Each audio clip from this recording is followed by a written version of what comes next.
90% of the people in the nation are not saved. They claim to be. Well, I went to an altar and I confessed my sins. Fine. That's what the preacher said. You confess your sins and you confess them. Do you know they did that in every Roman Catholic church in the country last Sunday? A man needs more than to be forgiven. He needs cleansing. He needs more than cleansing. He needs indwelling. He needs more than indwelling. He needs enduing. If I were to ask you tonight, you're saved, do you say, yes, I'm saved? When? Oh, so-and-so preached, I got baptized, and are you saved? What are you saved from? Hell? Are you saved from bitterness? Are you saved from lust? Are you saved from cheating? Are you saved from lying? Are you saved from bad manners? Are you saved from rebelling against your parents? Come on, what are you saved from? I'm not asking you tonight, did you one night kneel down and make confession, and after that your life was no change, your lifestyle was no different, your appetites were no different, your prayer life was no different? Come on. Isn't it offensive to say to people, listen, you may be a genius, you have a colossal intellect, if you fall out of bed you invent something, but do you know right in the center of you you're dead because you've no living relationship with God? Now there are two kinds of people in the world, only two kinds, not black and white, not rich and poor. There are those who are dead in sin, and there are those who are dead to sin. If I say most people are half saved, will you know what I mean? I mean this, you go to the cross, but you never get on the cross.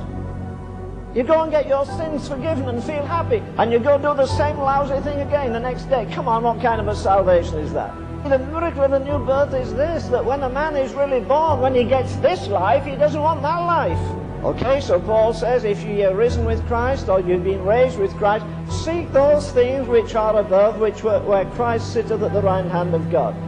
Set your affection on things above, not things on the... Come on, you fellas now. Okay, you're saved.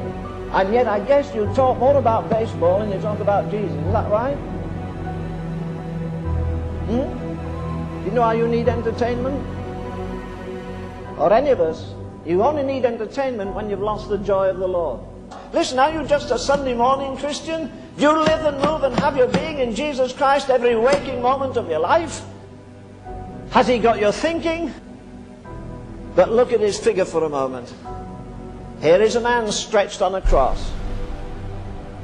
As soon as that man is nailed to the cross, he has no rights of his own. You can take a bucket of filth and throw it over him. You can take a stick, if you like, and break his legs. You can have a game of pitching rocks and you knock his right eye out, I'll knock his left eye out, and so forth. He's no rights. He can be battered and bleeding and broken. I remember going to India, there were birds that were this height from the ground. They have about an 8-foot wingspan. They keep their necks in until they fly, and then out comes this long neck with no feathers. They look hideous. Their beaks, oh, they must be this length, huge curved thing.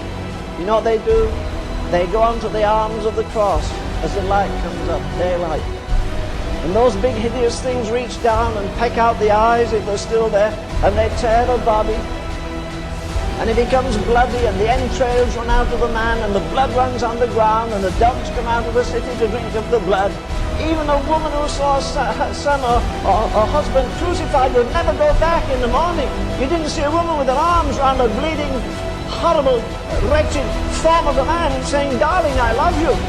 And Paul says that's what the world is to me. It's a system of corruption and rottenness and vileness. It's anti-Christ from the world go. Is the world crucified to you tonight? Or does it fascinate you?